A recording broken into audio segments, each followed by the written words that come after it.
көсем мерекесі, наурыз мерекесі құтты болсын.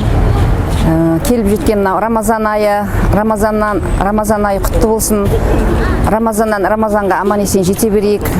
Оразамыз қабыл болсын, ниетіміз қабыл болсын, еліміз аман, жұртымыз тыныш болсын. Осы наурыз айында көптеген мереке, аналар мерекесі болды кеше. Барлық аналарымыз бақытты болсын. Келе жатқан наурыз қазақы, өзіміздің жаңа жылымыз, қазақтың мерекесі. Наурыз мерекесі құтты болсын, елімізге құт береке алып келсін. Жылдан жылға аман есен жете берейік. Наурыздан наурызға аман есен жете берейік.